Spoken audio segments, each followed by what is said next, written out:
ਮਣੀ ਭਗਤ ਭਗਤ ਕਬੀਰ ਸਾਹਿਬ ਜੀ ਦੀ ਪਾਵਨ ਪਵਿੱਤਰ ਰਸਨਾ ਤੋਂ ਉਚਾਰਨ ਕੀਤੇ ਹੋਏ ਅੰਮ੍ਰਿਤਮਈ ਬਚਨਾਂ ਦੀ ਸ਼ਲੋਕਾਂ ਦੀ ਰੋਜ਼ਾਨਾ ਆਪ ਜੀ ਵਿਚਾਰ ਸ਼ਰਵਣ ਕਰਦੇ ਹੋ ਔਰ ਇਹਨਾਂ ਸ਼ਲੋਕਾਂ ਰਾਹੀਂ ਜੋ ਕਬੀਰ ਸਾਹਿਬ ਜੀ ਨੇ ਪਾਵਨ ਉਪਦੇਸ਼ ਸਾਡੀ ਝੋਲੀ ਪਾਏ ਨੇ ਉਹਨਾਂ ਨੂੰ ਆਪਾਂ ਸਮਝਦੇ ਹਾਂ। 52 ਸ਼ਲੋਕਾਂ ਤੱਕ ਦੀ ਵਿਚਾਰ ਪਿਛਲਿਆਂ ਦੀਵਾਨਾਂ 'ਚ ਆਪ ਜੀ ਨੇ ਸ਼ਰਵਣ ਕੀਤੀ ਹੈ ਔਰ ਕੱਲ ਜਿੱਥੋਂ ਆਪਾਂ ਵਿਚਾਰ ਨੂੰ ਸੰਕੋਚਿਆ ਸੀ ਉੱਥੇ ਕਬੀਰ ਸਾਹਿਬ ਜੀ ਨੇ ਸਾਕਤ ਤੇ ਸਾਕਤ ਦੀ ਮਾਂ ਦੀ ਗੱਲ ਕੀਤੀ ਔਰ ਕੁਝ ਵਿਚਾਰ ਆਪਾਂ ਸਾਂਝੀ ਕੀਤੀ ਸੀ ਕਿ ਮਾਂ ਦੀਆਂ ਕੀ ਜ਼ਿੰਮੇਵਾਰੀਆਂ ਬਣਦੀਆਂ ਨੇ, ਕੀ ਫਰਜ਼ ਬਣਦੇ ਹਨ ਤੇ ਹਰ ਮਾਂ ਦੀ ਇਹ ਜ਼ਿੰਮੇਵਾਰੀ ਹੈ, ਫਰਜ਼ ਹੈ ਕਿ ਉਹ ਆਪਣੀ ਔਲਾਦ ਨੂੰ, ਆਪਣੀ ਸੰਤਾਨ ਨੂੰ, ਆਪਣੇ ਧੀਆਂ ਪੁੱਤਰਾਂ ਨੂੰ ਹਮੇਸ਼ਾ ਚੰਗੀ ਸਿੱਖਿਆ ਦੇਵੇ। ਤੇ ਵੇਖੋ, ਇੱਕ ਮਾਂ ਆਪਣੀ ਔਲਾਦ ਨੂੰ ਤਾਂ ਹੀ ਚੰਗੀ ਸਿੱਖਿਆ ਦੇ ਸਕਦੀ ਹੈ ਪ੍ਰਥਮ ਜੇ ਉਹ ਆਪ ਚੰਗਿਆਈ ਦੀ ਧਾਰਨੀ ਹੈ, ਚੰਗੇ ਉਪਦੇਸ਼ਾਂ ਦੀ ਧਾਰਨੀ ਹੈ। ਕਿਉਂਕਿ ਬੰਦਾ ਦੂਜੇ ਨੂੰ ਕੀ ਦੇ ਸਕਦਾ ਹੈ? ਅਸੀਂ ਕਿਸੇ ਦੂਜੇ ਨੂੰ ਕੀ ਦੇ ਸਕਦੇ ਹਾਂ?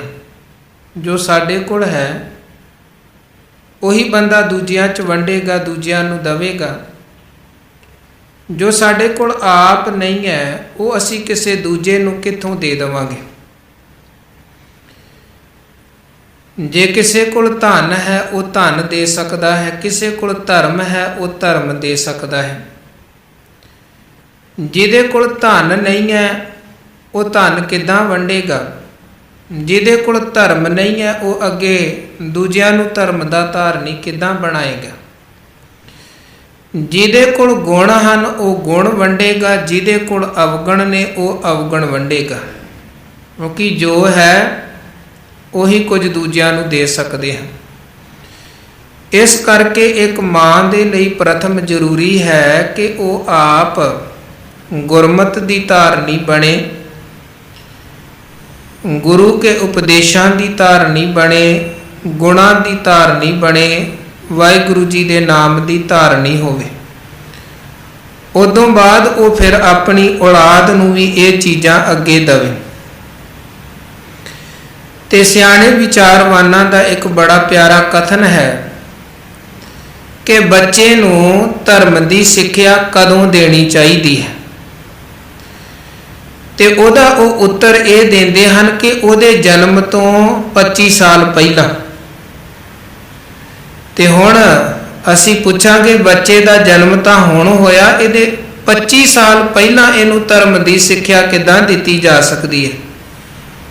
ਤੇ ਉਹਦਾ ਉੱਤਰ ਫਿਰ ਵਿਚਾਰਵਾਨ ਸਿਆਣੇ ਇਹ ਦਿੰਦੇ ਹਨ ਕਿ 25 ਸਾਲ ਪਹਿਲਾਂ ਜਦੋਂ ਉਹਦੀ ਮਾਂ ਦਾ ਜਨਮ ਹੋਇਆ ਸੀ, ਮਾਂ ਨੂੰ ਧਰਮ ਦੀ ਸਿੱਖਿਆ ਦੇਣੀ ਚਾਹੀਦੀ। ਉਦੋਂ ਬਾਅਦ ਫਿਰ ਜਿਹੜੀ ਉਹਦੀ ਕੁੱਖੋਂ ਔਲਾਦ ਦਾ ਜਨਮ ਹੋਏਗਾ ਉਹ ਆਪਣੇ ਆਪ ਧਰਮ ਦੀ ਧਾਰਨੀ ਹੋਏਗੀ। ਸੋ ਮਹਾਰਾਜ ਨੇ ਬਾਣੀ 'ਚ ਵੇਖੋ ਦੋਵੇਂ ਪੱਖ ਵਰਣਨ ਕੀਤੇ। ਗੁਰਮੁਖ ਦੀ ਭਗਤ ਦੀ ਮਾਂ ਦੀ ਵਡਿਆਈ ਵੀ ਕੀਤੀ ਗਈ। ਤਿੰਨ ਧਨ ਜਣੇਂਦੀ ਮਾਓ ਆਏ ਸਫਲ ਸੇ। ਦੂਜੇ ਪਾਸੇ ਸਾਕਤ ਕੀ ਬੁਰੀ ਮਾਏ ਦੀ ਗੱਲ ਵੀ ਕੀਤੀ ਕਿਉਂਕਿ ਉਹਨੇ ਆਪਣੀ ਔਲਾਦ ਨੂੰ ਧਰਮ ਦੀ ਸਿੱਖਿਆ ਨਹੀਂ ਦਿੱਤੀ, ਜਿਹੜੀ ਸਾਕਤ ਦੀ ਮਾਂ ਸੀ। ਤੇ ਜਿਹੜੀ ਭਗਤ ਦੀ ਮਾਂ ਸੀ ਉਹਨੇ ਆਪਣੀ ਔਲਾਦ ਨੂੰ ਧਰਮ ਦੀ ਭਗਤੀ ਦੀ ਸਿੱਖਿਆ ਦਿੱਤੀ। ਅੱਗੇ ਔਲਾਦ ਵੀ ਧਰਮ ਦੇ ਭਗਤੀ ਦੇ ਰਸਤੇ ਦੀ ਧਾਰਨੀ ਬਣੀ। ਖੈਰ ਇਦੋਂ ਅੱਗੇ ਅੱਜ ਕਬੀਰ ਸਾਹਿਬ ਜੀ 53 ਨੰਬਰ ਸ਼ਲੋਕ ਰਾਹੀਂ ਬਚਨ ਕਰਦੇ ਹਨ। ਕਬੀਰ ਹਰਨਾ ਦੁਬਲਾ ਇਹ ਹਰਿਆਰਾ ਤਾੜ। ਹਿਰਨ ਦੀ ਉਦਾਹਰਣ ਉਹਨਾਂ ਨੇ ਦਿੱਤੀ ਹੈ। ਜਿਵੇਂ ਕੱਲ ਆਪਾਂ ਮੱਛਲੀ ਦੀ ਗੱਲ ਕੀਤੀ ਸੀ ਕਿ ਮੱਛੀ ਦੇ ਬਾਰੇ ਗੁਰਬਾਣੀ 'ਚ ਕਈ ਪ੍ਰਕਾਰ ਦੇ ਪ੍ਰਮਾਣ ਹਨ। ਇਸੇ ਤਰ੍ਹਾਂ ਹਿਰਨ ਦੀ ਵੀ ਸਤਿਗੁਰੂ ਜੀ ਨੇ ਬਾਣੀ ਦੇ ਵਿੱਚ ਬਹੁਤ ਥਾਵਾਂ ਤੇ ਗੱਲ ਕੀਤੀ ਹੈ। ਮ੍ਰਿਗ ਤ੍ਰਿਸ਼ਨਾ ਦਾ ਪ੍ਰਮਾਣ ਬਾਣੀ 'ਚ ਆਇਆ ਹੈ। ਉਹ ਹਿਰਨ ਜਿਹੜਾ ਮਾਰੂ ਥਲ ਦੇ ਵਿੱਚ ਹੈ ਤੇ ਪਿਆਸਾ ਹੈ। ਰੇਤ ਵਾਲੇ ਪਾਸੇ ਨੂੰ ਵਹਿੰਦਾ ਹੈ ਪਿਆਸਾ ਹਿਰਨ, ਤੇ ਉਹਨੂੰ ਦੂਰ ਰੇਤ ਤੇ ਸੂਰਜ ਦੀਆਂ ਜਿੱਥੇ ਕਿਰਨਾਂ ਪੈ ਰਹੀਆਂ ਨੇ ਤੇ ਉਹ ਪਰਛਾਵਾਂ ਇਦਾਂ ਲੱਗਦਾ ਹੈ ਜਿਵੇਂ ਪਾਣੀ ਹੈ। ਤੇ ਉਹ ਫਿਰ ਪਰਛਾਵੇਂ ਨੂੰ ਪਾਣੀ ਸਮਝ ਕੇ ਹਿਰਨ ਉਸ ਪਾਸੇ ਨੂੰ ਦੌੜਦਾ ਹੈ, ਤੇ ਪਰਛਾਵਾਂ ਹੁੰਦਾ ਹੈ ਪਾਣੀ ਨਹੀਂ। ਤੇ ਹਿਰਨ ਦੌੜਦਿਆਂ ਦੌੜਦਿਆਂ ਉਥੋਂ ਤੱਕ ਪਹੁੰਚਦਾ ਹੈ, ਪਰ ਜਦੋਂ ਪਹੁੰਚਦਾ ਪਰਛਾਵਾਂ ਉਨੀ ਹੋਰ ਅੱਗੇ ਦਿਸਦਾ ਹੈ। ਇਦਾਂ ਪਿਆਸਾ ਹਿਰਨ ਦੌੜਦਿਆਂ ਦੌੜਦਿਆਂ ਪਿਆਸ ਕਰਕੇ ਮਰ ਜਾਂਦਾ ਹੈ, ਪਾਣੀ ਤੱਕ ਪਹੁੰਚਦਾ ਨਹੀਂ ਹੈ। ਇਹਨੂੰ ਬਾਣੀ 'ਚ ਗੁਰੂ ਨੇ ਮ੍ਰਿਗ ਤ੍ਰਿਸ਼ਨਾ ਕਿਹਾ ਹੈ, ਤੇ ਬਹੁਤ ਥਾਵਾਂ ਤੇ ਪ੍ਰਮਾਣ ਇਹ ਮ੍ਰਿਗ ਤ੍ਰਿਸ਼ਨਾ ਦਾ ਹਿਰਨ ਦੀ ਪਿਆਸ ਦਾ ਦਿੱਤਾ ਗਿਆ ਕਿ ਬੰਦਾ ਮਾਇਆ ਦੀ ਇੱਕ ਮੰਜ਼ਿਲ ਮਿੱਥ ਲੈਂਦਾ ਕਿ ਇੰਨੀ ਕੁ ਮਾਇਆ ਪ੍ਰਾਪਤ ਹੋ ਜਾਵੇ, ਫਿਰ ਆਪਾਂ ਰੱਜ ਜਾਵਾਂਗੇ, ਸੰਤੁਸ਼ਟ ਹੋ ਜਾਵਾਂਗੇ। ਫਿਰ ਉਧਰ ਨੂੰ ਦੌੜਦਾ, ਦਿਨ ਰਾਤ ਕੋਸ਼ਿਸ਼ ਕਰਦਾ ਹੈ, ਦੌੜਦਾ। ਜਦੋਂ ਉਥੋਂ ਤੱਕ ਪਹੁੰਚਦਾ ਹੈ ਉਦੋਂ ਬਾਅਦ ਫਿਰ ਪਿਆਸ ਹੋਰ ਅੱਗੇ ਦੀ ਵੱਧ ਜਾਂਦੀ ਹੈ, ਮੰਜ਼ਿਲ ਹੋਰ ਵੱਡੀ ਮਿੱਥ ਲਈ। ਫਿਰ ਦੌੜ ਸ਼ੁਰੂ, ਉਥੋਂ ਤੱਕ ਪਹੁੰਚਿਆ, ਫਿਰ ਅੱਗੇ ਮੰਜ਼ਿਲ ਮਿੱਥ ਲਈ। ਏਦਾਂ ਗੁਰੂ ਕਹਿੰਦੇ ਦੌੜਦਿਆਂ ਦੌੜਦਿਆਂ ਮਾਇਆ ਦੀ ਪਿਆਸ 'ਚ ਇਹਦੀ ਜ਼ਿੰਦਗੀ ਤੇ ਮੁੱਕ ਜਾਂਦੀ ਹੈ, ਪਰ ਕਿਸੇ ਮੰਜ਼ਿਲ ਤੇ ਨਹੀਂ ਪਹੁੰਚਦਾ ਹੈ। ਉਹਨੂੰ ਬਾਣੀ 'ਚ ਮ੍ਰਿਗ ਤ੍ਰਿਸ਼ਨਾ ਕਿਹਾ ਗਿਆ। ਏਦਾਂ ਹਿਰਨ ਦੀ ਸਤਿਗੁਰੂ ਨੇ ਗੱਲ ਕੀਤੀ। ਇਹਦੇ ਤੋਂ ਬਿਨਾਂ ਹਿਰਨ ਬਾਰੇ ਇੱਕ ਦੂਜਾ ਹੋਰ ਪ੍ਰਮਾਣ ਬਾਣੀ 'ਚ ਆਇਆ ਹੈ। ਹਿਰਨ ਨੂੰ ਘੰਡੇ ਹੇੜੇ ਸਾਜ਼ ਦੀ ਆਵਾਜ਼ ਦਾ ਬੜਾ ਰਸ ਹੁੰਦਾ ਹੈ। ਸਾਹਿਬ ਦਾ ਬਚਨ ਹੈ, ਜੋ ਮਛਲੀ ਬਿਨ ਪਾਣੀਐ ਕਿਉ ਜੀਵਨ ਪਾਵੈ, ਬੂੰਦ ਵਿਹੂਣਾ ਚਾਤਰਿਕੋ ਕਿਉ ਕਰ ਤ੍ਰਿਪਤਾਵੈ, ਨਾਦ ਕੁਰੰਗੈ ਬੇਦਿਆ ਸਨਮੁਖ ਉੱਠ ਧਾਵੈ, ਭਵਰ ਲੋਭੀ ਕੁਸਮ ਬਾਸ ਕਾ ਮਿਲ ਆਪ ਬੰਧਾਵੈ, ਤਿਉ ਸੰਤ ਜਨਾ ਹਰ ਪ੍ਰੀਤ ਹੈ ਦੇਖ ਦਰਸ਼ ਅਗਾਵੈ। ਮਹਾਰਾਜ ਨੇ ਇਸ ਸ਼ਬਦ ਅੰਦਰ ਵੱਖ ਵੱਖ ਤਰ੍ਹਾਂ ਦੀ ਜੀਵਾਂ ਦੀ ਪ੍ਰੀਤ ਦਾ ਜ਼ਿਕਰ ਕੀਤਾ। ਮੱਛੀ ਦੀ ਪਾਣੀ ਦੇ ਨਾਲ ਪ੍ਰੀਤ, ਪਤੰਗੇ ਦੀ ਜਲ ਦੀ ਲਾਟ ਦੇ ਨਾਲ ਪ੍ਰੀਤ, ਭੌਰੇ ਦੀ ਦੀਵੇ ਦੇ ਨਾਲ, ਭੌਰੇ ਦੀ ਕਮਲ ਦੇ ਫੁੱਲ ਦੇ ਨਾਲ ਪ੍ਰੀਤ। ਇਸੇ ਤਰ੍ਹਾਂ ਹਿਰਨ ਦੀ ਇੱਕ ਪ੍ਰੀਤ ਹੁੰਦੀ ਹੈ ਘੰਡੇ ਹੇੜੇ ਸਾਜ਼ ਦੇ ਨਾਲ। ਤੇ ਸ਼ਿਕਾਰੀ ਲੋਕ ਕੀ ਕਰਦੇ ਹਨ, ਉਹ ਸਾਜ਼ ਵਜਾਉਂਦੇ ਹਨ, ਤੇ ਹਿਰਨ ਫਿਰ ਉਸ ਸਾਜ਼ ਦੇ ਵਿੱਚ, ਉਸ ਸਾਜ਼ ਦੀ ਆਵਾਜ਼ ਦੇ ਵਿੱਚ ਇੰਨਾ ਮਸਤ ਹੁੰਦਾ ਹੈ ਕਿ ਝੂਮ ਉੱਠਦਾ ਹੈ, ਤੇ ਸ਼ਿਕਾਰੀ ਆ ਕੇ ਇਹਨੂੰ ਪਕੜ ਲੈਂਦਾ। ਇਹਨੂੰ ਪਤਾ ਹੀ ਕੁਝ ਨਹੀਂ ਲੱਗਦਾ ਹੈ। ਉਹ ਸਾਜ਼ ਜਿਵੇਂ ਸੱਪ ਬੀਨ ਦੇ ਵਿੱਚ ਮਸਤ ਹੋ ਜਾਂਦਾ ਹੈ, ਇਸੇ ਤਰ੍ਹਾਂ ਇਹ ਘੰਡੇ ਹੇੜੇ ਸਾਜ਼ ਦੇ ਵਿੱਚ ਹਿਰਨ ਮਸਤ ਹੁੰਦਾ ਹੈ। ਇਹ ਵੀ ਸਤਿਗੁਰੂ ਨੇ ਬਾਣੀ 'ਚ ਹਿਰਨ ਦਾ ਪ੍ਰਮਾਣ ਦਿੱਤਾ, ਉਦਾਹਰਣ ਦਿੱਤੀ ਕਿ ਬੰਦਾ ਵੀ ਇਦਾਂ ਮਾਇਆ ਦੇ ਸਾਜ਼ ਦੇ ਵਿੱਚ ਮਸਤ ਹੋ ਜਾਂਦਾ ਹੈ। ਇੱਕ ਹਿਰਨ ਬਾਰੇ ਹੋਰ ਕਿਹਾ ਜਾਂਦਾ ਹੈ ਕਿ ਇਹਨੂੰ ਇੱਕ ਕਸਤੂਰੀ ਦੀ ਸੁਗੰਧੀ ਆਉਂਦੀ ਹੈ, ਤੇ ਹਿਰਨ ਸੋਚਦਾ ਹੈ ਉਹ ਸੁਗੰਧੀ ਬਾਹਰੋਂ ਕਿਤੋਂ ਆਉਂਦੀ ਪਈ ਹੈ, ਤੇ ਉਹ ਸੁਗੰਧੀ ਕਰਕੇ ਇਹ ਦੌੜਦਾ ਹੈ। ਸੋਚਦਾ ਹੈ ਬਾਹਰੋਂ ਕਿਸੇ ਪਾਸੇ ਤੋਂ ਸੁਗੰਧੀ ਆ ਰਹੀ ਹੈ, ਇਹ ਉਧਰ ਨੂੰ ਦੌੜਦਾ ਹੈ ਜਿੱਧਰੋਂ ਇਹਨੂੰ ਮਹਿਸੂਸ ਹੁੰਦਾ ਹੈ ਕਿ ਇਹ ਸੁਗੰਧੀ ਆ ਰਹੀ ਹੈ। ਤੇ ਦੌੜਦਿਆਂ ਦੌੜਦਿਆਂ ਅਖੀਰ ਸਾਓ ਸਾਈ ਹੋਇਆ ਹਿਰਨ ਮੌਤ ਦੇ ਕਿਨਾਰੇ ਤੇ ਪਹੁੰਚ ਜਾਂਦਾ ਹੈ। ਤੇ ਅਖੀਰ ਤੇ ਫਿਰ ਜਦੋਂ ਇਹ ਤੜਫਦਾ ਹੈ, ਇਹਦੀ ਗਰਦਨ ਆਪਣੇ ਆਪ ਮੁੜਦੀ ਹੈ, ਤੇ ਗਰਦਨ ਮੁੜ ਕੇ ਇਹਦਾ ਜੋ ਮੂੰਹ ਤੇ ਨੱਕ ਹੈ ਇਹਦੀ ਨਾਭੀ ਤੋਂ ਨੀਂਹ ਤੱਕ ਪਹੁੰਚਦਾ ਹੈ। ਤੇ ਇਹਨੂੰ ਪਤਾ ਲੱਗਦਾ ਹੈ ਕਿ ਇਹ ਸੁਗੰਧੀ ਕਿਧਰੋਂ ਬਾਹਰੋਂ ਨਹੀਂ ਆ ਰਹੀ ਸੀ, ਸੁਗੰਧੀ ਤਾਂ ਮੇਰੀ ਆਪਣੀ ਨਾਭੀ ਚੋਂ ਉੱਠਦੀ ਪਈ ਸੀ। ਪਰ ਪਤਾ ਉਦੋਂ ਲੱਗਿਆ ਜਦੋਂ ਐਨ ਅਖੀਰ ਤੇ ਮੌਤ ਦੇ ਕਿਨਾਰੇ ਤੇ ਪਹੁੰਚ ਗਿਆ। ਇਸੇ ਤਰ੍ਹਾਂ ਮਹਾਰਾਜ ਕਹਿੰਦੇ ਬੰਦਾ ਸੁੱਖ ਦੀ ਖਾਤਰ ਬਾਹਰ ਦੌੜਦਾ ਹੈ, ਬਹੁਤ ਦੌੜਦਾ ਹੈ, ਰੱਬ ਨੂੰ ਪਾਉਣ ਦੇ ਲਈ ਬਾਹਰ ਦੌੜਦਾ ਹੈ, ਤੇ ਅਖੀਰ ਜਦੋਂ ਅਖੀਰਲੇ ਸਾਹਾਂ ਤੇ ਪਹੁੰਚਦਾ ਫਿਰ ਇਹਨੂੰ ਸਮਝ ਪੈਂਦੀ ਜਿਹੜਾ ਸੁੱਖ ਆਨੰਦ ਮੈਂ ਬਾਹਰੋਂ ਲੱਭਦਾ ਪਿਆ ਸਾਂ ਉਹ ਤਾਂ ਮੇਰੇ ਅੰਦਰ ਸੀ, ਪਰ ਉਦੋਂ ਸਮਾਂ ਲੰਘ ਚੁੱਕਿਆ ਹੁੰਦਾ ਹੈ। ਸੋ ਕਹਿਣ ਦਾ ਭਾਵ ਇਦਾਂ ਹਿਰਨ ਦੇ ਕਈ ਪ੍ਰਮਾਣ ਗੁਰੂ ਮਹਾਰਾਜ ਨੇ ਬਾਣੀ 'ਚ ਦਿੱਤੇ। ਹਿਰਨ ਨੂੰ ਜੋ ਮਾਰੂਥਲ ਦੇ ਵਿੱਚ ਪਰਛਾਵਾਂ ਦਿਸਦਾ ਹੈ ਉਹਦੀ ਉਦਾਹਰਨ ਵੀ ਦਿੱਤੀ ਗਈ। ਘੰਡੇ ਜਿਹੜੇ ਸਾਜ ਬਾਰੇ ਵੀ ਹਿਰਨ ਤੇ ਬਾਰੇ ਸਤਿਗੁਰੂ ਨੇ ਪ੍ਰਮਾਣ ਦਿੱਤਾ। ਕਸਤੂਰੀ ਦੀ ਸੁਗੰਧੀ ਬਾਰੇ ਵੀ ਪ੍ਰਮਾਣ ਦਿੱਤਾ। ਇੱਥੇ ਕਬੀਰ ਸਾਹਿਬ ਜੀ ਫਿਰ ਹਿਰਨ ਦੀ ਗੱਲ ਕਰ ਰਹੇ ਹਨ। ਕਹਿੰਦੇ ਕਬੀਰ ਹਰਨਾ ਦੁਬਲਾ ਇਹ ਹਰਿਆਰਾ ਤਾਲ। ਸੰਸਾਰ ਕਹਿੰਦੇ ਮਾਨੋ ਏਦਾਂ ਹੈ ਜਿਵੇਂ ਇੱਕ ਹਰਿਆ ਭਰਿਆ ਸਰੋਵਰ ਹੋਵੇ, ਜਾਂ ਏਦਾਂ ਕਹਿ ਲਈਏ ਕਿ ਹਿਰਨ ਨੂੰ ਬਹੁਤ ਭੁੱਖ ਲੱਗੀ ਹੈ, ਕਈ ਦਿਨਾਂ ਦਾ ਭੁੱਖਾ ਹਿਰਨ। ਦੁਬਲਾ ਭਾਵ ਕਮਜ਼ੋਰ, ਬੜਾ ਕਮਜ਼ੋਰ ਭੁੱਖ ਕਰਕੇ ਹੋਇਆ, ਤੇ ਉਹਨੂੰ ਫਿਰ ਕੋਈ ਹਰਿਆਰਾ, ਕੋਈ ਖੇਤ ਦਿਸਿਆ, ਕੋਈ ਤਲਾਬ ਜਿਹਦੇ ਕਿਨਾਰੇ ਤੇ ਅੰਦਰ ਪਾਣੀ ਹੋਣ ਕਰਕੇ ਚਾਰੇ ਪਾਸੇ ਹਰਿਆਵਲ ਸੀ। ਤੇ ਹੁਣ ਉਹ ਹਰੇ ਭਰੇ ਜਗ੍ਹਾ ਨੂੰ ਵੇਖ ਕੇ ਹਿਰਨ ਉਧਰ ਨੂੰ ਦੌੜਦਾ ਹੈ। ਉੱਥੇ ਪਹੁੰਚਦਾ ਹੈ ਕਿ ਕੁਝ ਹਰਿਆ ਆਦਿਕ ਖਾਵਾਂ ਤਾਂ ਕਿ ਮੇਰੇ ਅੰਦਰ ਦੀ ਭੁੱਖ ਖਤਮ ਹੋਵੇ। ਮਹਾਰਾਜ ਕਹਿੰਦੇ ਫਿਰ ਲਾਖ ਅਹੇਰੀ ਏਕ ਜੀਓ ਕੇਤਾ ਪੰਚੋਂ ਕਾਲ। ਹਿਰਨ ਸੀ ਭੁੱਖਾ ਤੇ ਉਹ ਚਲਿਆ ਗਿਆ ਉਸ ਜਗ੍ਹਾ ਤੇ ਜਿੱਥੇ ਤਲਾਬ ਦੇ ਦੁਆਰੇ ਹਰਿਆਵਲ ਸੀ, ਪਰ ਉਸ ਜਗ੍ਹਾ ਤੇ ਅੱਗੇ ਪਹਿਲਾਂ ਹੀ ਕਿੰਨੇ ਸ਼ਿਕਾਰੀ ਆਪਣੇ ਆਪਣੇ ਜਿਹੜੇ ਮੌਕੇ ਹਨ, ਦਾ ਹਨ, ਉਹ ਲਾ ਕੇ ਬੈਠੇ ਹੋਏ ਸਨ ਕਿ ਕਦੋਂ ਹਿਰਨ ਆਵੇ ਤੇ ਕਦੋਂ ਅਸੀਂ ਹਿਰਨ ਦਾ ਸ਼ਿਕਾਰ ਕਰ ਲਈਏ। ਹਿਰਨ ਵਿਚਾਰਾ ਇਕੱਲਾ, ਉਹ ਵੀ ਕਮਜ਼ੋਰ ਭੁੱਖਾ, ਸ਼ਿਕਾਰੀ ਕਈ, ਤੇ ਉਹਨਾਂ ਨੇ ਫਿਰ ਮੌਕਾ ਵੇਖਿਆ ਤੇ ਸ਼ਿਕਾਰ ਨੂੰ ਇੱਕਦਮ ਹਿਰਨ ਤੇ ਵਾਰ ਕਰ ਦਿੱਤਾ ਤੇ ਹਿਰਨ ਦਾ ਸ਼ਿਕਾਰ ਕਰ ਲਿਆ। ਮਹਾਰਾਜ ਕਹਿੰਦੇ ਬਿਲਕੁਲ ਇਸੇ ਤਰ੍ਹਾਂ ਜੀਵ ਇਕੱਲਾ ਹੈ। ਜੀਵ ਇਕੱਲਾ ਹੈ, ਅੰਦਰ ਕਈ ਪ੍ਰਕਾਰ ਦੀ ਭੁੱਖ ਹੈ, ਮਨ ਦੀ, ਵਾਸ਼ਨਾਵਾਂ ਦੀ, ਕਈ ਤਰ੍ਹਾਂ ਦੀ ਭੁੱਖ ਇਸ ਜੀਵ ਦੇ ਅੰਦਰ ਹੈ।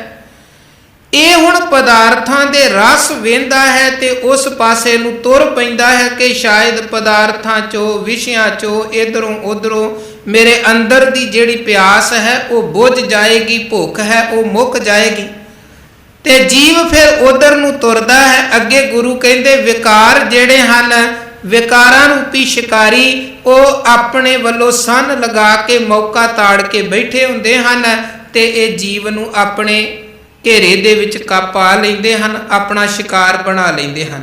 ਜਿਵੇਂ ਇੱਕ ਭੁੱਖਾ ਹਿਰਨ ਹਰਿਆ ਖੇਤ ਵੇਖ, ਤਲਾਬ ਵੇਖ ਸ਼ਿਕਾਰੀ ਦੇ ਜਾਲ ਦੇ ਵਿੱਚ ਫਸ ਗਿਆ, ਇਸੇ ਤਰ੍ਹਾਂ ਇਹ ਜੀਵ ਦਾ ਮਨ ਵਿਸ਼ਿਆਂ ਵਿਕਾਰਾਂ ਦੀ ਖੇਤੀ ਨੂੰ ਵੇਖ ਕੇ ਵਿਕਾਰਾਂ ਰੂਪੀ ਸ਼ਿਕਾਰੀਆਂ ਦੇ ਜਾਲ ਦੇ ਵਿੱਚ ਫਸ ਜਾਂਦਾ ਹੈ। ਲੱਖ ਅਹੇਰੀ ਏਕ ਜੀਓ। ਮਹਾਰਾਜ ਕਹਿੰਦੇ ਜਿੱਥੇ ਲੱਖਾਂ ਸ਼ਿਕਾਰੀ ਹੋਣ ਤੇ ਵਿੱਚ ਜੀਵ ਹੋਵੇ ਕੱਲਾ, ਤੇ ਕੇਤਾ ਪੰਚੋਂ ਕਾਲ, ਕਿੰਨੀ ਕੁ ਦੇਰ ਤੱਕ ਉਹ ਜੀਵ ਉਹਨਾਂ ਸ਼ਿਕਾਰੀਆਂ ਤੋਂ ਬਚਿਆ ਰਹਿ ਸਕਦਾ ਹੈ। ਅਵਰ ਪੰਚ ਹਮ ਏਕ ਜਨਾ, ਕਿਉਂ ਰਾਖੈ ਘਰ ਬਾਹਰ ਮਨਾ, ਮਾਰੈ ਲੂਟੈ ਨੀਤ ਨੀਤ ਕਿਸ ਆਗੈ, ਕਰੇ ਪੁਕਾਰ ਜਨਾ। ਜੀਵ ਇਕੱਲਾ, ਵਿਕਾਰ ਪੰਜ, ਕਿੰਨੀ ਕੁ ਦੇਰ ਤੱਕ ਜੀਵ ਇਕੱਲਾ ਵਿਕਾਰਾਂ ਤੋਂ ਬਚ ਸਕਦਾ ਹੈ। ਸੋ ਜੇ ਤੇ ਅਸੀਂ ਰਵਾਂਗੇ ਇਕੱਲੇ, ਫਿਰ ਵਿਕਾਰਾਂ ਨੇ ਇਧਰੋਂ ਉਧਰੋਂ ਘੇਰ ਲੈਣਾ ਹੈ। ਪਰ ਜੇ ਕਿਧਰੇ ਜੀਵ ਉਸ ਵੱਡੇ ਦਾ ਸਹਾਰਾ, ਅਕਾਲ ਪੁਰਖ ਦਾ, ਗੁਰੂ ਦਾ, ਪਰਮਾਤਮਾ ਦਾ ਸਹਾਰਾ ਲੈ ਲਵੇ, ਤੇ ਫਿਰ ਗੁਰੂ ਕਹਿੰਦੇ ਕਿਸੇ ਵਿਕਾਰ ਦੀ ਇੰਨੀ ਹਿੰਮਤ ਨਹੀਂ ਜੇ ਕਿ ਜੀਵ ਦੇ ਉੱਤੇ ਆਪਣਾ ਕੋਈ ਵਾਰ ਕਰ ਸਕੇ। ਜੀਵ ਕੱਲਾ ਹੈ, ਪਰ ਕੱਲੇ ਦੇ ਨਾਲ ਜਦੋਂ ਵੱਡੇ ਦਾ ਸਹਾਰਾ ਪ੍ਰਾਪਤ ਹੋ ਗਿਆ, ਫਿਰ ਜਿਸ ਕੇ ਸਿਰ ਉੱਪਰ ਤੂੰ ਸੁਆਮੀ, ਸੋ ਦੁੱਖ ਕੈਸਾ ਪਾਵੈ। ਫਿਰ ਮਾਲਕ ਆਪ ਆਪਣੇ ਸੇਵਕ ਕੀ ਆਪੇ ਰਾਖੈ, ਆਪੇ ਨਾਮ ਜਪਾਵੈ, ਜੈ ਜੈ ਕਾਜ ਕਿਰਤ ਸੇਵਕ ਕੀ ਤਾਹਾਂ ਤਾਹਾਂ ਉੱਠ ਧਾਵੈ। ਫਿਰ ਉਹ ਮਾਲਕ ਆਪ ਰਾਖਾ ਹੋ ਕੇ ਜੀਵ ਦੇ ਸਿਰ ਤੇ ਵਰਤਦਾ ਹੈ। ਤੇ ਗੁਰੂ ਕਹਿੰਦੇ ਜਿਸ ਦਾ ਤੂੰ ਰਖਵਾਲਾ, ਮਾਰੇ ਤਿਸ ਕੌਣ। ਧੰਨ ਗੁਰੂ ਅਰਜਨ ਦੇਵ ਜੀ ਮਹਾਰਾਜ ਦੇ ਬਚਨ ਕਹਿੰਦੇ ਅਸੀਂ ਗੁਰੂ ਤੇ ਟੇਕ ਰੱਖੀ। ਇੱਕ ਪਾਸੇ ਵਿਕਾਰ ਸਾਨੂੰ ਆਪਣਾ ਸ਼ਿਕਾਰ ਬਣਾਉਣ ਦੇ ਲਈ ਆਪਣਾ ਮੌਕਾ ਤਾੜ ਕੇ ਬੈਠੇ ਸਨ, ਤੇ ਸਾਨੂੰ ਪਤਾ ਸੀ ਅਸੀਂ ਵਿਕਾਰਾਂ ਦਾ ਮੁਕਾਬਲਾ ਨਹੀਂ ਕਰ ਸਕਦੇ, ਇਸ ਕਰਕੇ ਸਗਲ ਦੁਆਰ ਕੋ ਛੱਡ ਕੇ ਗਹਿਓ ਤੁਹਾਰੋ ਦੁਆਰ, ਬਾਹੇ ਗਹੇ ਕੀ ਲਾਜ ਅਸ ਗੋਬਿੰਦ ਦਾਸ ਤੁਹਾਰ। ਮਾਲਕ ਦੇ ਚਰਨਾਂ 'ਚ ਆ ਗਏ, ਮਾਲਕ ਜੀ ਤੁਸੀਂ ਸਹਾਰਾ ਬਣੋ। ਤੇ ਫਿਰ ਗੁਰੂ ਨੇ ਕਿਰਪਾ ਕੀਤੀ, ਗੁਰਪੂਰੈ ਮੇਰੀ ਰਾਖ ਲਈ। ਅੰਮ੍ਰਿਤ ਨਾਮ ਹਿਰਦੈ ਮੈਂ ਦੀਨੋ, ਜਨਮ ਜਨਮ ਕੀ ਮੈਲ ਗਈ। ਕਹਿੰਦੇ ਪੂਰੇ ਗੁਰੂ ਨੇ ਕਿਰਪਾ ਕੀਤੀ, ਸਾਡੀ ਰੱਖਿਆ ਕਰ ਲਈ। ਨਿਵਰੇ ਦੂਤ ਦੁਸ਼ਟ ਬਹਿਰਾਈ, ਗੁਰਪੂਰੇ ਕਾ ਜਪਿਆ ਜਾਪ। ਕਹਾਂ ਕਰੈ ਕੋਈ ਵਿਚਾਰਾ, ਪ੍ਰਭ ਮੇਰੇ ਕਾ ਬੜ ਪ੍ਰਤਾਪ। ਕਹਿੰਦੇ ਜਿਹੜੇ ਦੂਤ ਦੁਸ਼ਟ ਬਹਿਰਾਈ ਰੂਪ ਇਹ ਵਿਕਾਰ ਸਨ, ਜਿੰਦ ਨੂੰ ਘੇਰਨ ਤੇ ਲੱਗੇ, ਮਨ ਨੂੰ ਘੇਰਨ ਤੇ ਲੱਗੇ ਸਨ, ਗੁਰੂ ਨੇ ਐਸੀ ਰਹਿਮਤ ਕੀਤੀ, ਹੁਣ ਉਹੀ ਹੱਥ ਜੋੜ ਕੇ ਖਲੋ ਗਏ, ਉਹਨਾਂ ਦਾ ਕੋਈ ਵਸ ਨਹੀਂ ਜੇ ਚੱਲਦਾ। ਸਿਮਰ ਸਿਮਰ ਸਿਮਰ ਸੁਖ ਪਾਇਆ, ਚਰਨ ਕਮਲ ਰੱਖ ਮਨ ਮਾਹੀ। ਤਾਂ ਕਿ ਸ਼ਰਨ ਪਰਿਓ ਨਾਨਕ ਦਾਸ, ਜਾਤੇ ਉੱਪਰ ਕੋ ਨਹੀਂ। ਗੁਰੂ ਮਹਾਰਾਜ ਕਹਿੰਦੇ ਅਸੀਂ ਉਹਦੀ ਸ਼ਰਨ 'ਚ ਜੁੜੇ ਆ ਜਿਹਦੇ ਤੋਂ ਉੱਤੇ ਕੋਈ ਨਹੀਂ ਹੈ, ਜਿਹੜਾ ਸਾਰਿਆਂ ਤੋਂ ਉੱਤੇ ਹੈ, ਸਭ ਤੋਂ ਉੱਪਰ ਹੈ।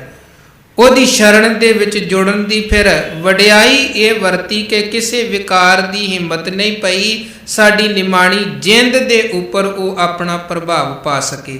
ਸੋ ਕਬੀਰ ਸਾਹਿਬ ਕਹਿੰਦੇ ਛੁੱਟ ਜੀਵ ਸਕਦਾ ਹੈ ਮਾਲਕ ਦੇ ਸਹਾਰੇ, ਵਾਹਿਗੁਰੂ ਦੇ ਸਿਮਰਨ ਸਦਕਾ, ਨਹੀਂ ਤੇ ਵਿਕਾਰ ਤੇ ਮਾਇਆ ਵੀ ਭੋਗ ਜੀਵ ਨੂੰ ਫਸਾ ਲੈਂਦੇ ਹਨ। ਅਗਲੇ ਸ਼ਲੋਕ 'ਚ ਕਬੀਰ ਸਾਹਿਬ ਜੀ ਗੱਲ ਕਰਦੇ ਹਨ, ਕਬੀਰ ਗੰਗਾ ਤੀਰ ਜੋ ਘਰ ਕਰੈ, ਪੀਵੈ ਨਿਰਮਲ ਨੀਰ। ਕਿਉਂਕਿ ਧਰਮ ਦੇ ਰਸਤੇ ਤੇ ਚੱਲਣ ਵਾਲਿਆਂ ਦੇ ਮਨ 'ਚ ਇਹ ਵਿਚਾਰ ਹਮੇਸ਼ਾ ਬਣਿਆ ਹੁੰਦਾ ਹੈ ਕਿ ਸ਼ਾਇਦ ਅਸੀਂ ਕਿਸੇ ਤੀਰਥ ਤੇ ਜਾਵਾਂਗੇ, ਤੀਰਥ ਤੇ ਨਹਾਵਾਂਗੇ ਤੇ ਸਾਡਾ ਅੰਦਰ ਸ਼ੁੱਧ ਹੋ ਜਾਏਗਾ, ਅਸੀਂ ਨਿਰਮਲ ਹੋ ਜਾਵਾਂਗੇ। ਹਾਲਾਂਕਿ ਸਤਿਗੁਰੂ ਨੇ ਬਾਣੀ 'ਚ ਵਾਰ-ਵਾਰ ਸਾਨੂੰ ਇਸ ਭਰਮ 'ਚੋਂ ਬਾਹਰ ਕੱਢਿਆ ਕਿ ਸੋਚੈ ਸੋਚ ਨਾ ਹੋਵਈ, ਜੇ ਸੋਚੀ ਲੱਖ ਵਾਰ। ਇੱਦਾਂ ਮਨੁੱਖ ਸੁੱਚਾ ਨਹੀਂ ਹੁੰਦਾ, ਭਾਵੇਂ ਲੱਖਾਂ ਵਾਰੀ ਤੀਰਥਾਂ ਤੇ ਜਾ ਕੇ ਸੋਚ ਰੱਖੇ, ਤੀਰਥਾਂ ਦਾ ਇਸ਼ਨਾਨ ਕਰੇ। ਤੀਰਥ ਤਪ ਦਇਆ ਦਤ ਦਾਨ, ਜੇ ਕੋ ਪਾਵੈ ਤਿਲ ਕਾ ਮਨ। ਸੁਣਿਆ ਮੰਨਿਆ ਮਨ ਕੀਤਾ ਭਾਓ, ਅੰਤਰਗਤ ਤੀਰਥ ਮਲ ਨਾਓ। ਬਾਣੀ 'ਚ ਮਹਾਰਾਜ ਕਹਿੰਦੇ ਤੀਰਥ ਤੇ ਅਸੀਂ ਨਹਾਵਾਂਗੇ, ਪਰ ਨਹਾਈਏ ਤਾਂ ਜੇ ਨਹਾਉਣਾ ਵਾਹਿਗੁਰੂ ਨੂੰ ਪਾਉਂਦਾ, ਜੇ ਨਹਾ ਕੇ ਵੀ ਵਾਹਿਗੁਰੂ ਦੀ ਖੁਸ਼ੀ ਨਹੀਂ ਮਿਲਣੀ ਫਿਰ ਨਹਾਉਣ ਦਾ ਕੀ ਲਾਭ। ਸਾਧ ਭੜੇ ਅਣਨਾਤਿਆਂ ਚੋਰ ਸੇ ਚੋਰਾ ਚੋਰ, ਚੋਰ ਨਹਾ ਕੇ ਵੀ ਚੋਰ ਦਾ ਚੋਰ ਹੀ ਰਹਿੰਦਾ ਹੈ, ਤੇ ਗੁਰਮੁਖ ਬਿਨਾਂ ਕਿਸੇ ਤੀਰਥ ਦੇ ਇਸ਼ਨਾਨ ਦੇ ਵੀ ਗੁਰਮੁਖ ਹੈ। ਹੁਣ ਕਬੀਰ ਸਾਹਿਬ ਕਹਿੰਦੇ ਵੇਖੋ, ਗੰਗਾ ਤੀਰ ਜੋ ਘਰ ਕਰੈ, ਪੀਵੈ ਨਿਰਮਲ ਨੀਰ। ਕੋਈ ਬੰਦਾ ਗੰਗਾ ਦੇ ਕਿਨਾਰੇ ਤੇ ਹੀ ਆਪਣਾ ਘਰ ਬਣਾ ਲਵੇ ਤੇ ਸੁਭਾਵਿਕ ਗੱਲ ਹੈ, ਜਿਹਦਾ ਘਰ ਗੰਗਾ ਦੇ ਕਿਨਾਰੇ ਤੇ ਹੋਵੇਗਾ ਉਹਨੇ ਰੋਜ਼ ਗੰਗਾ 'ਚੋਂ ਇਸ਼ਨਾਨ ਕਰਨਾ, ਉੱਥੋਂ ਪਾਣੀ 'ਚੋਂ ਨਹਾਉਣਾ। ਕਬੀਰ ਸਾਹਿਬ ਕਹਿੰਦੇ ਕੋਈ ਗੰਗਾ ਦੇ ਕਿਨਾਰੇ ਘਰ ਬਣਾ ਲਵੇ, ਰੋਜ਼ ਗੰਗਾ 'ਚੋਂ ਇਸ਼ਨਾਨ ਕਰੇ, ਈਵਨ ਗੰਗਾ ਦਾ ਨਿਰਮਲ ਪਾਣੀ ਰੋਜ਼ ਕੋਈ ਪੀਂਦਾ ਹੋਵੇ, ਬਾਹਰੋਂ ਇਸ਼ਨਾਨ ਵੀ ਨਿਰਮਲ ਜਲ ਦੇ ਨਾਲ, ਗੰਗਾ ਦੇ ਪਾਣੀ ਦੇ ਨਾਲ, ਤੇ ਅੰਦਰ ਵੀ ਜਿਹੜਾ ਉਹ ਪਾਣੀ ਖੜਦਾ ਪਿਆ ਹੈ ਪੀਣ ਦੇ ਰੂਪ ਦੇ ਵਿੱਚ, ਉਹ ਵੀ ਗੰਗਾ ਦਾ ਨਿਰਮਲ ਜਲ ਹੋਵੇ, ਨਿਰਮਲ ਪਾਣੀ ਹੋਵੇ।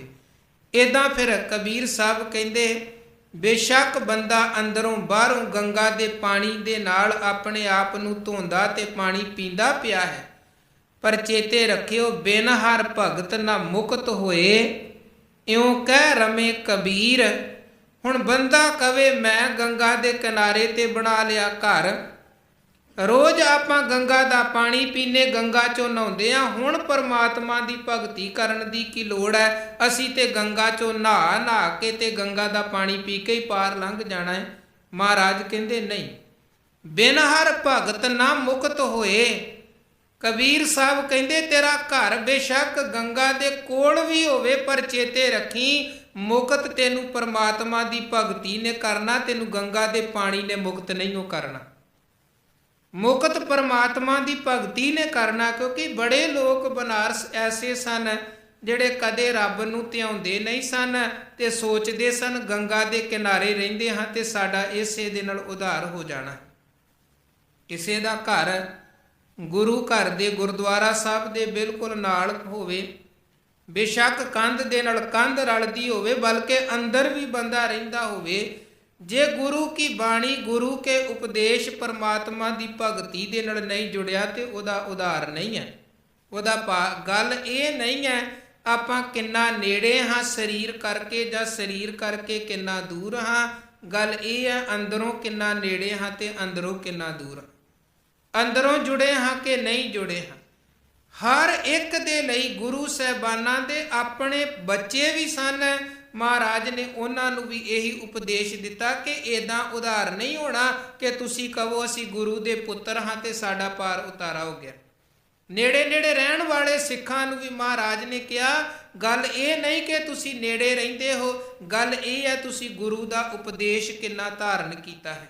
ਪਾਰ ਉਤਾਰਾ ਗੁਰੂ ਦੇ ਉਪਦੇਸ਼, ਗੁਰੂ ਦੀ ਸਿੱਖਿਆ ਤੇ ਗੁਰੂ ਦੀ ਬਾਣੀ ਨੇ ਕਰਨਾ। ਬਾਕੀ ਇਹ ਨਹੀਂ ਹੈ ਕਿ ਨੇੜੇ ਰਹਿਣ ਵਾਲਾ ਕੋਈ ਬਹੁਤ ਨਿਰਮਲ ਹੁੰਦਾ ਹੈ। ਗੱਲ ਇਹ ਨਹੀਂ ਹੈ ਕਿ ਦੂਰ ਰਹਿਣ ਵਾਲਾ ਕੋਈ ਬਹੁਤ ਜ਼ਿਆਦਾ ਪਾਪੀ ਹੁੰਦਾ ਹੈ। ਕਈ ਵਾਰ ਨੇੜੇ ਰਹਿਣ ਵਾਲੇ ਨੇੜੇ ਰਹਿਣ ਦਾ ਵੀ ਗਲਤ ਲਾਭ ਉਠਾ ਲੈਂਦੇ ਹਨ। ਧੰਨ ਗੁਰੂ ਗੋਬਿੰਦ ਸਿੰਘ ਸਾਹਿਬ ਜੀ ਦੇ ਦਰਬਾਰ 'ਚ ਇੱਕ ਸਿੱਖ ਸੀ, ਭਾਈ ਲਹਿਣਾ ਸਿੰਘ। ਆਨੰਦਪੁਰ ਸਾਹਿਬ ਹੀ ਰਹਿੰਦਾ ਸੀ ਤੇ ਇੱਕ ਦਫਾ ਇਹਨੇ ਕਿਸੇ ਸਿੱਖ ਦੇ ਕੋਲੋਂ ਕੋਈ ਰੁਪਈਆ 100 ਉਧਾਰਾ ਲੈ ਲਿਆ ਕਿ ਮੈਂ ਵਾਪਸ ਕਰ ਦੇਵਾਂਗਾ। ਤੇ ਵੇਖੋ ਸਾਡੇ ਰਹਿਤਨਾਮਿਆਂ 'ਚ ਇੱਕ ਗੱਲ ਲਿਖੀ ਹੈ ਕਿ ਸਿੱਖ ਨੇ ਕਰਜ਼ਾ ਨਹੀਂ ਲੈਣਾ ਹੈ, ਤੇ ਜੇ ਕਰਜ਼ਾ ਲੈ ਵੀ ਲਿਆ ਹੈ ਤੇ ਫਿਰ ਉਹਨੂੰ ਵਕਤ ਸਿਰ ਵਾਪਸ ਕਰਨਾ ਹੈ। ਇਹ ਨਹੀਂ ਕਿ ਲੈ ਲਿਆ ਤੇ ਬਾਅਦ 'ਚ ਮੁੱਕਰ ਗਏ। ਇਹ ਲਹਿਣਾ ਸਿੰਘ ਇਹਨੇ ਲੈ ਲਏ ਕਿਸੇ ਸਿੱਖ ਦੇ ਕੋਲੋਂ ਰੁਪਈਆ ਲੈ ਲਿਆ 100, ਮੈਂ ਕੁਝ ਦਿਨਾਂ ਬਾਅਦ ਵਾਪਸ ਕਰ ਦੇਵਾਂਗਾ। ਦਿਨ ਕੁਝ ਲੰਘ ਗਏ, ਦੂਜੇ ਸਿੱਖ ਨੇ ਮੰਗੇ ਪੈਸੇ, ਕਹਿਣ ਲੱਗਾ ਦੇ ਦੇਵਾਂਗਾ। ਮਹੀਨਾ 2 ਮਹੀਨੇ ਸਾਲ ਤੋਂ ਵੱਧ ਹੋ ਗਿਆ, ਜਦੋਂ ਉਹ ਮੰਗੇ ਇਹ ਬਹਾਨਾ ਬਣਾ ਦੇਵੇ। ਇੱਦਾਂ ਜਦੋਂ ਕਾਫੀ ਵਕਤ ਲੰਘ ਗਿਆ, ਸਿੱਖ ਨੇ ਕਿਹਾ ਭਾਈ ਪੈਸੇ ਲਏ ਸਨ ਤੇ ਦੇ ਪੈਸੇ। ਇਹ ਕਹਿਣ ਲੱਗਾ ਕਿਹੜੇ ਪੈਸੇ, ਮੈਂ ਕਦੋਂ ਲਏ ਸਨ, ਕਿਹੜੇ ਪੈਸੇ ਦੇਵਾਂ, ਮੁੱਕਰ ਗਿਆ ਸਾਫ ਹੀ। ਉਹ ਸਿੱਖ ਕਹਿਣ ਲੱਗਾ ਕਮਾਲ ਹੈ, ਗੁਰੂ ਘਰ ਰਹਿੰਦਾ ਹੈ, ਆਨੰਦਪੁਰ ਰਹਿੰਦਾ ਹੈ ਤੇ ਭੋਰਾ ਵੀ ਤੇਰੇ 'ਚ ਈਮਾਨ ਨਹੀਂ ਹੈ। ਅੱਜ ਤੱਕ ਤੂੰ ਲਾਰੇ ਲਾਉਂਦਾ ਰਿਹਾ ਕਿ ਵਾਪਸ ਕਰ ਦੇਵਾਂਗਾ, ਵਾਪਸ ਕਰ ਦੇਵਾਂਗਾ, ਅੱਜ ਤੂੰ ਕੋਰਾ ਹੀ ਮੁੱਕਰ ਗਿਆ ਕਿ ਮੈਂ ਕੁਝ ਲਿਆ ਹੀ ਨਹੀਂ ਹੈ। ਕਾਹਦਾ ਤੂੰ ਗੁਰੂ ਦਾ ਸਿੱਖ ਹੈ। ਇਹ ਕਹਿਣ ਲੱਗਾ ਕੋਈ ਨਾ, ਗੁਰੂ ਕੀ ਬਾਣੀ ਕਹਿੰਦੀ ਆ ਕੇਤੇ ਲੈ ਲੈ ਮੁੱਕਰ ਪਾਏ, ਸਮਝ ਲਓ ਮੈਂ ਵੀ ਉਹਨਾਂ ਦੇ ਵਿੱਚ ਹੀ ਹਾਂ। ਹੁਣ ਰਹਿੰਦਾ ਸੀ ਗੁਰੂ ਕੋਲ ਤੇ ਬਾਣੀ ਨੂੰ ਗਲਤ ਤਰੀਕੇ ਦੇ ਨਾਲ ਵਰਤ ਲਿਆ। ਉਹ ਕਹਿਣ ਲੱਗਾ ਨਾ, ਭਾਵੇਂ ਮੁੱਕਰ ਗਿਆ ਹੈ ਪਰ ਚੇਤਾ ਰੱਖੀ ਲੇਖਾ ਦੇਣਾ ਪਵੇਗਾ। ਇਹ ਮੁੱਕਰੇ ਹੋਏ ਦਾ ਗੱਲ ਇੱਦਾਂ ਨਹੀਂ ਬਣਨੀ ਹੈ, ਰੱਬ ਦੇ ਘਰ ਲੇਖਾ ਦੇਣਾ ਪਏਗਾ। ਉਹ ਕਹਿਣ ਲੱਗਾ ਕੋਈ ਨਾ, ਲੇਖਾ ਕੋਈ ਨਾ ਪੁੱਛੇ ਹੀ ਜਾਂ ਗੁਰ ਬਖਸ਼ਣ ਦਾ। ਕੌਣ ਲੇਖਾ ਪੁੱਛ ਸਕਦਾ ਹੈ ਜਦੋਂ ਗੁਰੂ ਬਖਸ਼ਣ ਵਾਲਾ ਸਾਡੇ ਸਿਰ ਤੇ ਖੜਾ ਹੈ। ਗੱਲ ਗੁਰੂ ਕਲਗੀਧਰ ਮਹਾਰਾਜ ਜੀ ਦੇ ਕੰਨੀ ਪੈ ਗਈ ਕਿ ਇਹ ਕੀ ਹੋ ਰਿਹਾ। ਮਹਾਰਾਜ ਨੇ ਸੱਦ ਲਿਆ, ਆਓ ਮੇਰੇ ਕੋਲ, ਕੀ ਗੱਲ ਹੈ। ਸਤਿਗੁਰਾਂ ਨੇ ਜਦੋਂ ਸਾਰੀ ਗੱਲ ਪੁੱਛੀ, ਕਹਿਣ ਲੱਗਾ ਮਹਾਰਾਜ ਵੇਖੋ ਪਹਿਲਾਂ ਪੈਸੇ ਲਏ ਫਿਰ ਮੁੱਕਰ ਗਿਆ, ਤੇ ਜੇ ਮੈਂ ਮੰਗੇ ਹਨ ਪਹਿਲਾਂ ਤੇ ਸਾਲ 1.5 ਸਾਲ ਲਾਰੇ ਲਾਉਂਦਾ ਰਿਹਾ, ਅੱਜ ਕਹਿ ਰਿਹਾ ਕੋਈ ਨਾ ਕੇਤੇ ਲੈ ਲੈ ਮੁੱਕਰ ਪਾਏ, ਤੇ ਲੇਖਾ ਕੋਈ ਨਾ ਪੁੱਛੇ ਜਾਂ ਗੁਰ ਬਖਸ਼ਣ ਦਾ। ਮਹਾਰਾਜ ਸੱਚੇ ਪਾਤਸ਼ਾਹ ਗੁਰੂ ਕਲਗੀਧਰ ਪਾਤਸ਼ਾਹ ਕਹਿਣ ਲੱਗੇ ਲੈਣਾ ਸਿਆ, ਪਹਿਲੀ ਗੱਲ ਤੇ ਇਹ ਤੂੰ ਬਾਣੀ ਗਲਤ ਪੜ੍ਹ ਰਿਹਾ ਹੈ। ਇਹ ਨਹੀਂ ਹੈ ਲੇਖਾ ਕੋਈ ਨਾ ਪੁੱਛੇ ਹੀ ਜਾਂ ਗੁਰ ਬਖਸ਼ਣ ਦਾ, ਉੱਥੇ ਲੇਖਾ ਕੋਈ ਨਾ ਪੁੱਛੇ ਹੀ ਜਾਂ ਹਰ ਬਖਸ਼ਣ ਦਾ ਹੈ। ਤੇ ਚੇਤੇ ਰੱਖੀ ਗੁਰ ਪੀਰ ਹਾਮਾ ਤਾਂ ਭਰੇ, ਜਾਂ ਮੁਰਦਾਰ ਨਾ ਖਾਏ। ਗੁਰੂ ਤਾਂ ਹਾਮੀ ਭਰਦਾ ਹੈ ਜੇ ਤੁਸੀਂ ਦੂਜੇ ਦਾ ਹੱਕ ਨਹੀਂ ਮਾਰਦੇ। ਜੇ ਤੁਸੀਂ ਦੂਜੇ ਦਾ ਹੱਕ ਮਾਰੋ ਤੇ ਸਮਝੋ ਗੁਰੂ ਸਾਡੇ ਵਾਲੇ ਪਾਸੇ ਦੀ ਹਾਮੀ ਭਰ ਦੇਣਗੇ। ਤੇ ਗੁਰੂ ਇੱਦਾਂ ਬੇਈਮਾਨਾਂ ਦੀ ਹਾਮੀ ਗੁਰੂ ਨਹੀਂ ਭਰਦੇ ਹਨ। ਵਿਸ਼ਵਾਸਘਾਤ ਕਰਨ ਵਾਲਿਆਂ ਦੀ ਹਾਮੀ ਗੁਰੂ ਨਹੀਂ ਭਰਦੇ ਹਨ। ਜਿਹੜੇ ਬਚਨ ਕਰਦੇ ਤੇ ਖਿਸਕ ਜਾਂਦੇ ਹਨ, ਉਹਨਾਂ ਦੀ ਹਾਮੀ ਗੁਰੂ ਕੋਈ ਨਹੀਂ ਭਰਦੇ। ਉਹਨਾਂ ਨੂੰ ਕਰਮਾਂ ਦਾ ਲੇਖਾ ਜ਼ਰੂਰ ਦੇਣਾ ਪੈਂਦਾ ਹੈ। ਪਰ ਬੜੇ ਐਸੇ ਨੇੜੇ ਰਹਿ ਕੇ ਵੀ ਅਸਲ ਦੇ ਵਿੱਚ ਉਹ ਨੇੜੇ ਨਹੀਂ ਹੁੰਦੇ ਹਨ, ਹੁੰਦੇ ਉਹ ਗੁਰੂ ਤੋਂ ਦੂਰ ਹਨ। ਸੋ ਕਬੀਰ ਸਾਹਿਬ ਕਹਿੰਦੇ ਗੱਲ ਇਹ ਨਹੀਂ ਹੈ ਤੇਰਾ ਘਰ ਗੰਗਾ ਦੇ ਨੇੜੇ ਆ, ਨਹੀਂ ਨੇੜੇ, ਤੂੰ ਗੰਗਾ 'ਚ ਰੋਜ਼ ਨਹਾਉਂਦਾ ਨਹੀਂ ਨਹਾਉਂਦਾ, ਤੂੰ ਗੰਗਾ ਦਾ ਪਾਣੀ ਪੀਂਦਾ ਨਹੀਂ ਪੀਂਦਾ, ਗੱਲ ਇਹ ਹੈ ਤੂੰ ਪਰਮਾਤਮਾ ਦੀ ਭਗਤੀ ਕਰ ਰਿਹਾ ਕਿ ਨਹੀਂ ਕਰ ਰਿਹਾ। ਕਿਉਂਕਿ ਬਿਨ ਹਰ ਭਗਤ ਨਾ ਮੁਕਤ ਹੋਏ, ਪਰਮਾਤਮਾ ਦੀ ਭਗਤੀ ਤੋਂ ਬਿਨਾ ਮੁਕਤੀ ਨਹੀਂ ਹੈ। ਇਉਂ ਕਹਿ ਰਮੇ ਕਬੀਰ। ਇੱਦਾਂ ਫਿਰ ਇਹ ਵਿਚਾਰ ਸਾਨੂੰ ਦੇ ਕੇ ਕਬੀਰ ਸਾਹਿਬ ਆਪ ਵੀ ਪਰਮਾਤਮਾ ਦੀ ਭਗਤੀ 'ਚ ਜੁੜ ਜਾਂਦੇ ਹਨ। ਅੱਗੇ ਉਹ ਫਰਮਾਨ ਕਰਦੇ, ਕਬੀਰ ਮਨ ਨਿਰਮਲ ਭਇਆ ਜੈਸਾ ਗੰਗਾ ਨੀਰ। ਹੁਣ ਕਹਿੰਦੇ ਜਦੋਂ ਬੰਦਾ ਪਰਮਾਤਮਾ ਦੀ ਭਗਤੀ ਦੇ ਰਸਤੇ ਤੇ ਤੁਰਦਾ ਹੈ ਤੇ ਵਾਹਿਗੁਰੂ ਦੀ ਪਰਮਾਤਮਾ ਦੀ ਭਗਤੀ ਦੀ ਬਰਕਤ ਸਦਕਾ ਸਹਿਜੇ ਸਹਿਜੇ ਜੀਵਨ ਅੰਦਰ ਨਿਰਮਲਤਾਈ ਬਣਦੀ ਗਈ। ਭਰੀਐ ਮਤ ਪਾਪਾਂ ਕੈ ਸੰਗ ਉਹ ਧੁਪੈ ਨਾਵੇਂ ਕੈ ਰੰਗ। ਪਰਮਾਤਮਾ ਦੀ ਭਗਤੀ ਦੇ ਰਸਤੇ ਤੇ ਜੀਵ ਤੁਰਿਆ, ਜੀਵਨ ਦੇ ਕਰਮ ਸੁਕਰਮ ਬਣੇ ਤੇ ਗੁਰੂ ਦੀ ਕਿਰਪਾ ਸਦਕਾ ਪਿਛਲੇ ਕੀਤੇ ਹੋਏ ਗੁਨਾਹਾਂ ਦੀ ਮੈਲ ਵੀ ਧੋਤੀ ਗਈ। ਪ੍ਰਭ ਕੈ ਸਿਮਰਨ ਮਨ ਕੀ ਮਲ ਜਾਏ, ਅੰਮ੍ਰਿਤ ਨਾਮ ਰਿਦ ਮਾਹੇ ਬਸਾਏ। ਹੁਣ ਅੰਦਰੋਂ ਤੇ ਬਾਹਰੋਂ ਜੀਵਨ ਹੋ ਗਿਆ ਨਿਰਮਲ, ਸ਼ੁੱਧ ਬਣ ਗਿਆ। ਕਿੰਨਾ ਸ਼ੁੱਧ ਬਣ ਗਿਆ, ਐਨ ਜਿੱਦਾਂ ਲੋਕ ਗੰਗਾ ਦੇ ਪਾਣੀ ਨੂੰ ਨਿਰਮਲ ਮੰਨਦੇ ਹਨ, ਭਗਤੀ ਕਰਨ ਵਾਲੇ ਭਗਤ ਦਾ ਮਨ ਉਹਦਾ ਨਿਰਮਲ ਹੋ ਗਿਆ। ਹੁਣ ਵੇਖੋ ਪਿਛਲੇ ਸ਼ਲੋਕ 'ਚ ਕਬੀਰ ਸਾਹਿਬ ਕਹਿੰਦੇ ਗੰਗਾ ਦੇ ਕੋਲ ਵੀ ਕੋਈ ਰਹਿੰਦਾ ਹੋਵੇ, ਗੰਗਾ 'ਚ ਨਹਾਉਂਦਾ ਜਾਂ ਗੰਗਾ ਦਾ ਪਾਣੀ ਪੀਂਦਾ ਹੋਵੇ, ਇੱਦਾਂ ਗੰਗਾ ਦੇ ਇਸ਼ਨਾਨ ਦੇ ਨਾਲ ਜਾਂ ਗੰਗਾ ਦਾ ਪਾਣੀ ਪੀਣ ਦੇ ਨਾਲ ਕੋਈ ਨਿਰਮਲ ਨਹੀਂ ਹੁੰਦਾ। ਨਿਰਮਲ ਬੰਦਾ ਕਦੋਂ ਹੋਏਗਾ? ਜਦੋਂ ਪਰਮਾਤਮਾ ਦੀ ਭਗਤੀ ਦੇ ਨਾਲ ਜੁੜੇਗਾ। ਤੇ ਹੁਣ ਜਦੋਂ ਭਗਤੀ ਦੇ ਨਾਲ ਜੀਵ ਜੁੜ ਗਿਆ, ਐਨ ਅੰਦਰੋਂ ਤੇ ਬਾਹਰੋਂ ਬਚਨਾ ਕਰਕੇ, ਕਰਮਾਂ ਕਰਕੇ, ਆਚਾਰ ਕਰਕੇ, ਵਿਹਾਰ ਕਰਕੇ, ਕਿਰਦਾਰ ਕਰਕੇ ਉਹ ਹੋ ਗਿਆ ਨਿਰਮਲ। ਹੁਣ ਜਦੋਂ ਨਿਰਮਲ ਹੋ ਗਿਆ, ਜਦੋਂ ਮੈਲਾ ਸੀ ਉਦੋਂ ਰੱਬ ਵਾਲੇ ਪਾਸੇ ਨੂੰ ਪਿੱਛੇ ਪਿੱਛੇ ਦੌੜਦਾ ਸੀ ਕਿ ਰੱਬ ਮਿਲ ਜਾਏ, ਰੱਬ ਮਿਲ ਜਾਏ। ਪਰ ਜਿੰਨਾ ਦੌੜਦਾ ਸੀ ਉਨਾ ਹੀ ਲੱਗਦਾ ਸੀ ਰੱਬ ਹੋਰ ਪਰੇ ਹੈ। ਜਿੰਨਾ ਯਤਨ ਕਰਦਾ ਸੀ ਉਨਾ ਮਾਲਕ ਦੂਰ ਲੱਗਦਾ ਸੀ। ਪਰ ਹੁਣ ਕਬੀਰ ਸਾਹਿਬ ਕਹਿੰਦੇ ਜਦੋਂ ਇਹ ਅੰਦਰੋਂ ਸ਼ੁੱਧ ਤੇ ਨਿਰਮਲ ਬਣ ਗਿਆ, ਹੁਣ ਇਹਨੂੰ ਰੱਬ ਵਾਲੇ ਪਾਸੇ ਜਾਣ ਦੀ ਲੋੜ ਨਹੀਂ ਹੈ, ਰੱਬ ਆਪ ਇਹਦੇ ਵਾਲੇ ਪਾਸੇ ਚੱਲ ਕੇ ਆਉਂਦਾ ਪਿਆ। ਕਬੀਰ ਮਨ ਨਿਰਮਲ ਭਇਆ ਜੈਸਾ ਗੰਗਾ ਨੀਰ, ਪਾਛੈ ਲਾਗੋ ਹਰ ਫਿਰੈ ਕਹਿਤ ਕਬੀਰ ਕਬੀਰ। ਕਬੀਰ ਸਾਹਿਬ ਕਹਿੰਦੇ ਹੁਣ ਜਦੋਂ ਅੰਦਰ ਨਿਰਮਲ ਹੋ ਗਿਆ, ਹੁਣ ਸਾਨੂੰ ਰੱਬ ਵਾਲੇ ਪਾਸੇ ਜਾਣ ਦੀ ਲੋੜ ਨਹੀਂ, ਹੁਣ ਤੇ ਰੱਬ ਆਪ ਸਾਡੇ ਵਾਲੇ ਪਾਸੇ ਆਉਂਦਾ ਪਿਆ ਹੈ। ਕਹਿਤ ਕਬੀਰ। ਭਗਤ ਨਾਮਦੇਵ ਸਾਹਿਬ ਹਸਤ ਖੇਲਤ ਤੇਰੇ ਦੇਹਰੇ ਆਇਆ। ਹੱਸਦਿਆਂ ਖੇਡਦਿਆਂ ਠਾਕੁਰ ਦੁਆਰੇ ਵਾਲੇ ਪਾਸੇ ਜਾਂਦੇ ਹਨ ਕਿ ਭਗਵਾਨ ਦੇ ਦਰਸ਼ਨ ਕਰਦੇ ਹਾਂ। ਪਰ ਕੀ ਪਤਾ ਸੀ ਭਗਵਾਨ ਦੇ ਘਰ ਹੰਕਾਰੀ ਪੰਡਤ ਬੈਠੇ, ਉਹਨਾਂ ਨੇ ਅੰਦਰ ਦਾਖਲ ਹੀ ਨਾ ਹੋਣ ਦਿੱਤਾ। ਨਾਮਦੇਵ ਨੂੰ ਧੱਕੇ ਮਾਰ ਕੇ ਮੰਦਰ ਤੋਂ ਬਾਹਰ ਕੱਢ ਦਿੱਤਾ ਗਿਆ। ਵਿਚਾਰਾ ਨਾਮਦੇਵ ਨਿਰਾਸ਼ ਹੋਇਆ, ਮੰਦਰ ਦੇ ਪਿਛਲੇ ਪਾਸੇ ਜਾ ਕੇ ਬਹਿ ਗਿਆ, ਰੱਬ ਨੂੰ ਧਿਆਉਣ ਲੱਗ ਪਿਆ। ਤੇ ਹੋਇਆ ਕਿ ਫਿਰ ਜਿਉਂ-ਜਿਉਂ ਨਾਮਾ ਹਰ ਗੁਣ ਉਚਰੈ, ਭਗਤ ਜਨਾ ਕੋ ਦੇਹੁਰਾ ਫਿਰੈ। ਮਹਾਰਾਜ ਕਹਿੰਦੇ ਹੰਕਾਰੀਆਂ ਨਿੰਦਕਾਂ ਪਿੱਠ ਦੇ ਨਾਮ ਦਿਓ ਮੁਖ ਲਾਇਆ। ਉਹ ਭਗਤੀ ਕਰਕੇ ਇੰਨਾ ਸ਼ੁੱਧ ਬਣ ਗਿਆ ਸੀ, ਇੰਨਾ ਸ਼ੁੱਧ ਬਣ ਗਿਆ ਸੀ, ਪਰਮਾਤਮਾ ਨੇ ਆਪਣੇ ਘਰ ਦਾ ਦਰਵਾਜ਼ਾ ਹੀ ਮੂੰਹ ਹੀ ਮੰਦਰ ਦਾ ਉਧਰ ਨੂੰ ਫੇਰ ਦਿੱਤਾ ਜਿੱਧਰ ਨਾਮਦੇਵ ਬੈਠਾ ਹੈ, ਜਿੱਧਰ ਭਗਤ ਬੈਠਾ ਹੈ। ਕਿਉਂਕਿ ਭਗਤ ਵਾਲੇ ਪਾਸੇ ਮਾਲਕ ਦਾ ਮੁਖ ਹੈ, ਸਾਖਤ ਵਾਲੇ ਪਾਸੇ ਮਾਲਕ ਦੀ ਪਿੱਠ ਹੈ। ਕਬੀਰ ਸਾਹਿਬ ਕਹਿੰਦੇ ਜਦੋਂ ਅੰਦਰ ਭਗਤੀ ਕਰਕੇ ਸ਼ੁੱਧ ਤੇ ਨਿਰਮਲ ਹੁੰਦਾ ਹੈ, ਫਿਰ ਰੱਬ ਵਾਲੇ ਪਾਸੇ ਤੇ ਜਾਣ ਦੀ ਲੋੜ ਹੀ ਨਹੀਂ ਹੈ, ਰੱਬ ਆਪਣੇ ਆਪ ਸਾਡੇ ਵਾਲੇ ਪਾਸੇ ਆਉਂਦਾ ਹੈ। ਅੱਗੇ 56 ਨੰਬਰ ਸ਼ਲੋਕ ਅੰਦਰ ਕਬੀਰ ਸਾਹਿਬ ਫਰਮਾਨ ਕਰਦੇ ਹਨ, ਕਬੀਰ ਹਰਦੀ ਪੀਅਰੀ ਚੂਨਾ ਉਜਲ ਭਾਏ। ਇਹ ਦੋ ਸ਼ਲੋਕ ਹਨ ਜਿਨ੍ਹਾਂ 'ਚ ਕਬੀਰ ਸਾਹਿਬ ਨੇ ਜਾਤ ਪਾਤ ਦੀ ਗੱਲ ਕਰਦਿਆਂ ਹੋਇਆਂ ਇਹ ਸਮਝਾਇਆ ਹੈ ਕਿ ਵੇਖੋ, ਇੱਕ ਉਹ ਹੈ ਜਿਹਦੇ ਮਨ ਅੰਦਰ ਆਪਣੀ ਉੱਚੀ ਜਾਤ ਦਾ ਹੰਕਾਰ ਹੈ ਕਿ ਮੈਂ ਬੜੀ ਉੱਚੀ ਜਾਤ ਵਾਲਾ ਹਾਂ, ਤੇ ਦੂਜੇ ਦੇ ਮਨ ਅੰਦਰ ਉੱਚੀ ਜਾਤ ਵਾਲੇ ਨੇ ਉਹਨੂੰ ਨੀਵਾਂ ਕਹਿ ਕੇ ਐਸੀ ਹੀਣ ਭਾਵਨਾ ਭਰ ਦਿੱਤੀ ਕਿ ਉਹਨੂੰ ਲੱਗਦਾ ਹੈ ਕਿ ਮੈਂ ਨੀਵਾਂ ਹਾਂ, ਮੈਂ ਨੀਵਾਂ ਹਾਂ।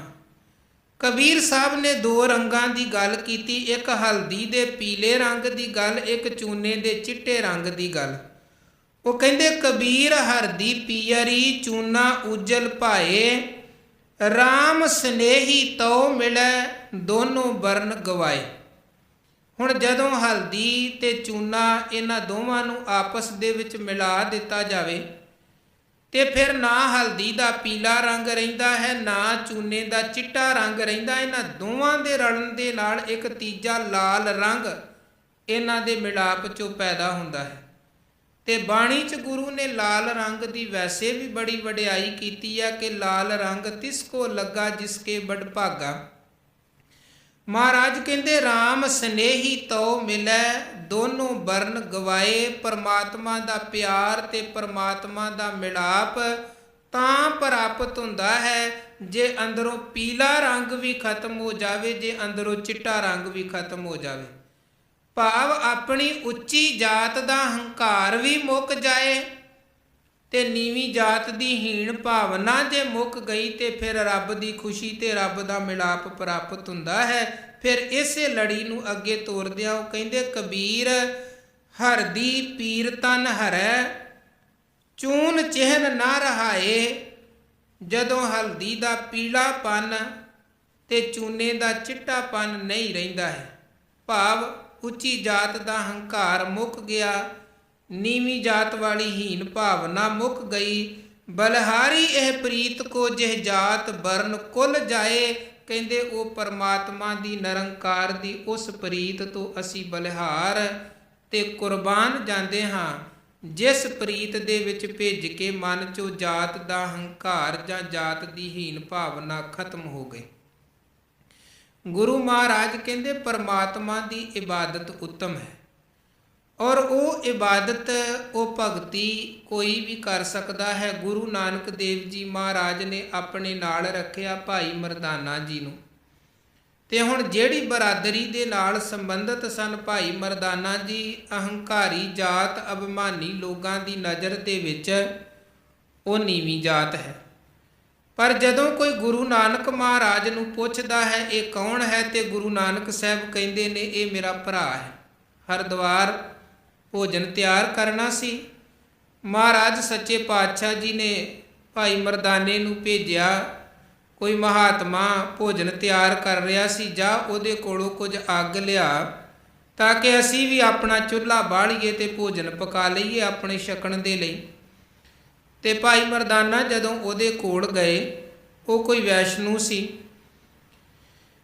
ਉਹਨੇ ਜਦੋਂ ਭਾਈ ਮਰਦਾਨੇ ਨੂੰ ਆਪਣੇ ਚੌਂਕੇ ਦੇ ਕੋਲ ਖਲੋਤਾ ਵੇਖਿਆ ਤੇ ਕ੍ਰੋਧਿਤ ਹੋ ਗਿਆ ਕਿ ਇਹ ਨੀਵੀਂ ਜਾਤ ਵਾਲਾ ਬੰਦਾ ਮੇਰੇ ਚੌਂਕੇ ਤੇ ਕਿੱਥੇ ਆਣ ਖਲੋਤਾ, ਇਹਨੇ ਕਿੱਥੇ ਆਪਣਾ ਪਰਛਾਵਾਂ ਪਾ ਦਿੱਤਾ ਹੈ। ਹੁਣ ਭਾਈ ਮਰਦਾਨੇ ਤੇ ਬੜੇ ਪਿਆਰ ਦੇ ਨਾਲ ਕਿਹਾ ਮਹਾਤਮਾ ਜੀ ਅਸੀਂ ਵੀ ਭੋਜਨ ਤਿਆਰ ਕਰਨਾ, ਕੁਝ ਅੱਗ ਚਾਹੀਦੀ ਆ, ਅੱਗ ਦੀ ਇੱਕ ਚੁਆਤੀ ਇੱਕ ਲੱਕੜ ਦੇ ਦਵੋ, ਆਪਣੇ ਚੁੱਲ੍ਹੇ 'ਚ ਰੱਖਾਂਗੇ, ਬਾਕੀ ਲੱਕੜਾਂ ਨੇ ਅੱਗ ਆਪੇ ਫੜ ਲੈਣੀ ਹੈ। ਹੁਣ ਉਹਨੇ ਭਾਈ ਮਰਦਾਨੇ ਨੂੰ ਅੱਗ ਦੇਣੀ ਤਾਂ ਕੀ ਸੀ, ਆਪ ਉਹਨੂੰ ਅੱਗ ਲੱਗ ਗਈ। ਮਰਦਾਨੇ ਨੂੰ ਵੇਖ ਕੇ ਸੜਿਆ ਬੜਿਆ ਅੱਗ ਦੀ ਚੁਆਤੀ ਲੈ ਕੇ ਭਾਈ ਮਰਦਾਨੇ ਦੇ ਪਿੱਛੇ ਲੱਗ ਗਿਆ ਕਿ ਤੇਰੀ ਹਿੰਮਤ ਕਿੱਦਾਂ ਹੋਈ ਮੇਰੇ ਚੌਂਕੇ ਦੇ ਕੋਲ ਆਉਣ ਦੀ। ਭਾਈ ਮਰਦਾਨਾ ਬੜੇ ਹੈਰਾਨ ਕਿ ਹੁਣੇ ਮਹਾਤਮਾ ਠੰਡਾ ਬੈਠਾ ਸੀ, ਹੁਣੇ ਅੱਗ ਦੇ ਭਾਂਬੜ ਮੱਚ ਗਏ। ਮਰਦਾਨਾ ਵਿਚਾਰਾ ਜਾਨ ਬਚਾਉਂਦਿਆਂ ਬਚਾਉਂਦਿਆਂ ਉਧਰ ਭੱਜਿਆ ਜਿੱਧਰ ਗੁਰੂ ਨਾਨਕ ਮਹਾਰਾਜ, ਤੇ ਮਹਾਰਾਜ ਨੇ ਵੇਖਿਆ ਅੱਗੇ ਅੱਗੇ ਭਾਈ ਮਰਦਾਨਾ, ਪਿੱਛੇ ਪਿੱਛੇ ਉਹ ਮਹਾਤਮਾ ਹੁੰਦਾ ਪਿਆ ਹੈ। ਮਹਾਰਾਜ ਕਹਿਣ ਲੱਗੇ ਮਰਦਾਨਿਆ ਤੈਨੂੰ ਤੇ ਕਿਹਾ ਸੀ ਅੱਗ ਆਪ ਲੈ ਕੇ ਆਈ ਤੇ ਉਹ ਮਹਾਤਮਾ ਨੂੰ ਖੇਚਲ ਕਿਉਂ ਦਿੱਤੀ ਹੈ। ਭਾਈ ਮਰਦਾਨਾ ਕਹਿਣ ਲੱਗੇ ਮਹਾਰਾਜ ਉਹ ਅੱਗ ਦੇਣ ਨਹੀਂ ਆਉਂਦਾ ਪਿਆ, ਉਹ ਤੇ ਅੱਗ ਲਾਉਣ ਆਉਂਦਾ ਪਿਆ ਹੈ। ਭਾਈ ਮਰਦਾਨਾ ਗੁਰੂ ਨਾਨਕ ਮਹਾਰਾਜ ਦੇ ਪਿੱਛੇ ਖਲੋ ਗਿਆ, ਮਹਾਰਾਜ ਬਚਾਓ ਇਹਦੇ ਕੋਲੋਂ, ਇਹ ਤੇ ਮਾਰਨ ਤੇ ਉਤਰ ਆਇਆ। ਹੁਣ ਉਹ ਜਦੋਂ ਮਹਾਰਾਜ ਦੇ ਕੋਲ ਆਇਆ ਕਹਿਣ ਲੱਗਾ ਕਰੋ ਇਹਨੂੰ ਸਾਹਮਣੇ, ਇਹਦੀ ਹਿੰਮਤ ਕਿੱਦਾਂ ਹੋਈ ਮੇਰੇ ਚੌਂਕੇ ਦੇ ਕੋਲ ਆ ਕੇ ਆਪਣਾ ਪਰਛਾਵਾਂ ਪਾਉਣ ਦੀ। ਮਹਾਰਾਜ ਨੇ ਉਹਨੂੰ ਕਿਹਾ ਮਹਾਤਮਾ ਜੀ ਕਾਰਨ ਕੀ ਹੈ, ਇੰਨਾ ਕਿਉਂ ਕ੍ਰੋਧਿਤ ਹੋਏ ਜੇ। ਉਹਨੇ ਫਿਰ ਸਾਰੀ ਗੱਲ ਦੱਸੀ, ਕਹਿਣ ਲੱਗਾ ਜੀ ਮੈਂ ਭੋਜਨ ਤਿਆਰ ਕਰਨਾ ਸੀ, ਲੱਕੜਾਂ ਮੈਂ ਧੋਤੀਆਂ, ਆਪਣੇ ਚੁੱਲ੍ਹੇ ਤੇ ਮੈਂ ਗਾਹਾਂ ਦੇ ਗੋਬਰ ਦਾ ਪੋਚਾ ਲਗਾਇਆ, ਲਕੀਰ ਖਿੱਚੀ, ਇਹਨੇ ਸ਼ੂਦਰ ਨੇ ਆ ਕੇ ਪਰਛਾਵਾਂ ਪਾ ਕੇ ਸਾਰਾ ਕੁਝ ਭੇਟ ਕੇ ਰੱਖ ਦਿੱਤਾ ਹੈ। ਮਹਾਰਾਜ ਸੱਚੇ ਪਾਤਸ਼ਾਹ ਕਹਿਣ ਲੱਗੇ ਇਹ ਸ਼ੂਦਰ ਕਿੱਦਾਂ ਹੋਇਆ? ਤੁਸੀਂ ਕਿੱਦਾਂ ਕਹਿ ਸਕਦੇ ਹੋ ਮਰਦਾਨਾ ਨੀਵੀਂ ਜਾਤ ਦਾ ਹੈ? ਮਰਦਾਨਾ ਤੇ ਹਰ ਵਕਤ ਸਾਡੇ ਨਾਲ ਰਹਿ ਕੇ ਪਰਮਾਤਮਾ ਦੀ ਭਗਤੀ ਕਰਦਾ, ਤੇ ਜਿਹੜਾ ਰੱਬ ਦੀ ਭਗਤੀ ਕਰੇ ਉਹ ਕਦੇ ਨੀਵਾਂ ਨਹੀਂ ਜਿਉਂਦਾ, ਉਹ ਕਦੇ ਨੀਵਾਂ ਨਹੀਂ ਹੁੰਦਾ ਹੈ।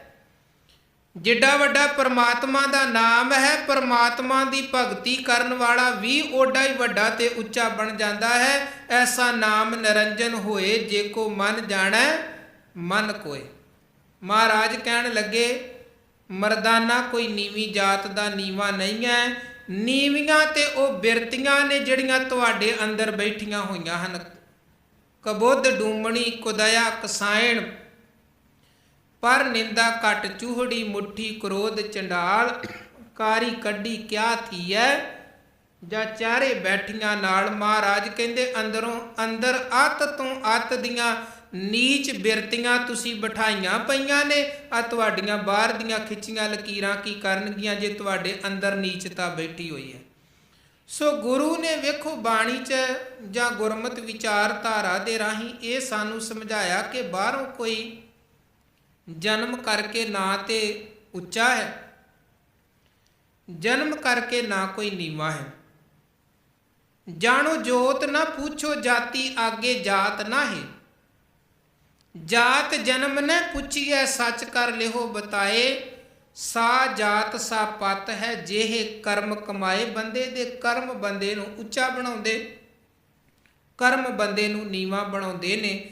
ਤੇ ਮਹਾਰਾਜ ਕਹਿੰਦੇ ਜਿਨ੍ਹੇ ਆ ਬਾਹਰ ਦੇ ਜਾਤ ਪਾਤ ਦੇ ਵਹਿਮ ਭਰਮ ਛੱਡ ਕੇ ਆਪਣੇ ਕਰਮਾਂ ਨੂੰ ਉੱਚਾ ਬਣਾ ਲਿਆ, ਅੰਦਰੋਂ ਪਰਮਾਤਮਾ ਦੀ ਪ੍ਰੀਤ ਪੈਦਾ ਕਰਕੇ ਜਿਹੜਾ ਪਰਮਾਤਮਾ ਦੀ ਭਗਤੀ ਦੇ ਰੰਗ ਦੇ ਵਿੱਚ ਰੰਗਿਆ ਗਿਆ, ਉਹ ਭਾਵੇਂ ਕਿਸੇ ਬਰਾਦਰੀ ਦੇ ਨਾਲ, ਕਿਸੇ ਜਾਤ ਵਰਨ ਕੁੱਲ ਦੇ ਨਾਲ ਸੰਬੰਧ ਰੱਖਣ ਵਾਲਾ ਹੋਵੇ। ਬਲਿਹਾਰੀ ਇਹ ਪ੍ਰੀਤ ਕੋ, ਜੇ ਜਾਤ ਵਰਨ ਕੁੱਲ ਜਾਏ। ਉਹ ਪਰਮਾਤਮਾ ਦੀ ਪ੍ਰੀਤ ਤੋਂ ਅਸੀਂ ਬਲਿਹਾਰ ਤੇ ਕੁਰਬਾਨ ਜਾਂਦੇ ਹਾਂ, ਜਿਹੜੀ ਪ੍ਰੀਤ ਦੇ ਰੰਗ ਦੇ ਵਿੱਚ ਸੁਰਤ ਨੂੰ ਮਨ ਨੂੰ ਰੰਗਣ ਸਦਕਾ ਜਾਤ ਵਰਨ ਦੀ ਕੁੱਲ ਦੀ ਅਭਿਮਾਨ ਵਾਲੀ ਬਿਰਤੀ ਜਾਂ ਹੀਣ ਭਾਵਨਾ ਵਾਲੀ ਜੋ ਬਿਰਤੀ ਹੈ ਉਹ ਖਤਮ ਹੁੰਦੀ ਹੈ। ਸੋ ਇੱਦਾਂ ਇਹਨਾਂ ਪਾਵਨ ਸਲੋਕਾਂ ਰਾਹੀਂ ਕਬੀਰ ਸਾਹਿਬ ਜੀ ਸਾਨੂੰ ਗਿਆਨ ਉਪਦੇਸ਼ ਬਖਸ਼ਦੇ ਹੋਏ ਸੱਚ ਧਰਮ ਦੇ ਗੁਰਮਤਿ ਦੇ ਰਸਤੇ ਤੇ ਤੋਰਦੇ ਨੇ। ਗੁਰੂ ਕਿਰਪਾ ਕਰੇ ਇਹ ਪਾਵਨ ਬਚਨ ਸਾਡੇ ਹਿਰਦੇ 'ਚ ਵਸਣ, ਗੁਰੂ ਕੇ ਉਪਦੇਸ਼ ਦੇ ਧਾਰਨੀ ਬਣੀਏ। ਇੰਨੀਆਂ ਬੇਨਤੀਆਂ ਪ੍ਰਵਾਨ ਕਰਨੀਆਂ ਜੀ। ਵਿਚਾਰਾਂ ਕਰਦਿਆਂ ਹੋਈਆਂ ਬੇਅੰਤ ਭੁੱਲਾਂ ਨਾ ਚਤਾਰਨੀਆਂ। ਫਤਿਹ ਦੀ ਸਾਂਝ ਪਾਓ। ਵਾਹਿਗੁਰੂ ਜੀ ਕਾ ਖਾਲਸਾ, ਵਾਹਿਗੁਰੂ ਜੀ ਕੀ ਫਤਿਹ। ਰਾਮਕਲੀ ਮਹੱਲਾ ਤੀਜਾ। ਆਨੰਦ ਇੱਕ ਓੰਕਾਰ ਸਤਿਗੁਰ ਪ੍ਰਸਾਦ। ਆਨੰਦ ਪਿਆ ਮੇਰੀ ਮਾਏ, ਸਤਿਗੁਰੂ ਮੈਂ ਪਾਇਆ। ਸਤਿਗੁਰ